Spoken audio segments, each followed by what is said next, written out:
Well, that's an ominous story in which to lead to meteorologist Jeremy Lewan in the backyard. Yeah, unfortunately, Scott, after we just got off this long row of really dry days, 11 of them in a row, now we've got this torrential rain. So when you have such a long stretch of dry heat, it dries out all of the soil and it ends up creating this hard surface, almost like pavement. So when torrential rains fall, it ends up ponding very quickly and causing flash flooding like we saw across the area. And you can see that it was even down in New Jersey and New York too. We had another downpour here in the backyard between 9 and 10, picked up another 0.3 of an inch. So we're closing in on 4 inches of rain in just one day. That's more than what we normally pick up for the entire month of August. So we got a lot today. We've got a few isolated showers on tap for tomorrow too, but these are the scenes that are coming out of northeastern Pennsylvania. This picture came in from one of our viewers, Lena, in Scranton, on the corner of Hickory Street and South Washington Avenue. You can see that really large puddle there at the base of the hill. Of course, ponding in those low-lying areas around rivers that's right next to the Lackawanna River will cause these issues where you're unable to pass these roads. And of course, the soil being so compact created scenes like this from Cassie in Old Forge in Lackawanna County. Her entire backyard, a sheet of water. She says, loving my in-ground pool. Yeah, it looks like one, doesn't it, Cassie? Unable to use that swing set for sure today. Those rainfall amounts from Scranton down to Hazleton, more than 3 inches of rain. When you add in the extra 0.3 we picked up over the past 2 hours, that 3.3 becomes 3.6 inches of rain here for the backyard. And again, that's more than we pick up for the entire month of August just in one day. And a lot of that happened within 90 minutes. Look at East Mountain, 3.2 inches.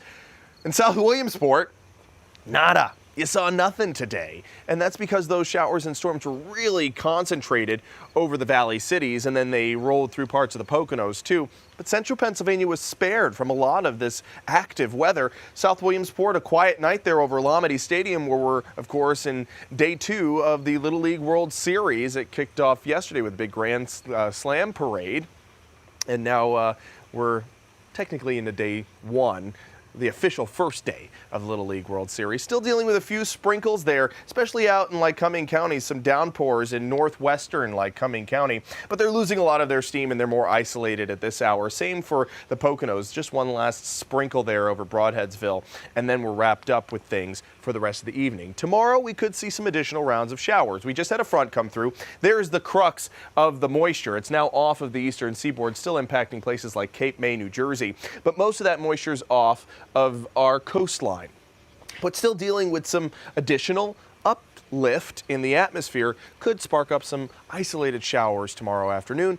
Not the super soakers we saw today, but could impact your afternoon if you're going somewhere between noon and say 4 o'clock. Today's high temperature is 90 for Avoca and Williamsport. That makes 2 days of 90-degree temperatures or above.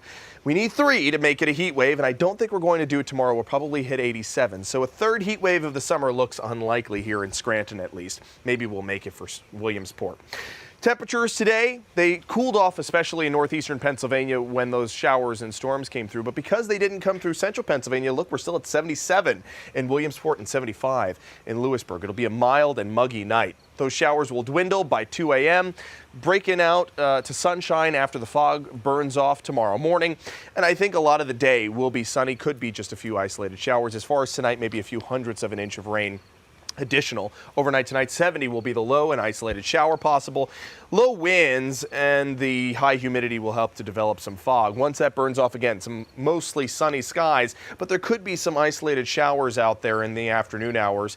Downpours possible, but not the torrential rains like we saw today. And tomorrow evening looks like it's going to be nice and clear, so that'll give you some good views of the Perseid meteor shower. It actually peaked today, this morning, and the best viewing is between 2 and 4 a.m.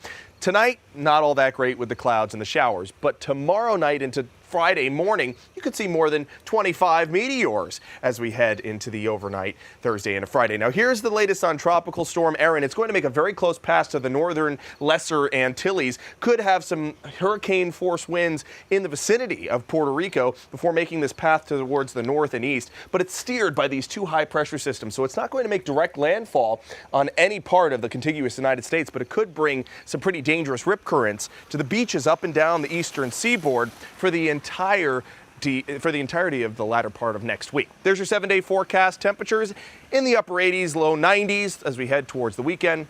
Our next chance for some substantial showers and storms, Scott, isn't until Sunday afternoon. Just a few isolated showers tomorrow. They shouldn't cause any issues. Thanks very much, Jeremy. You got it.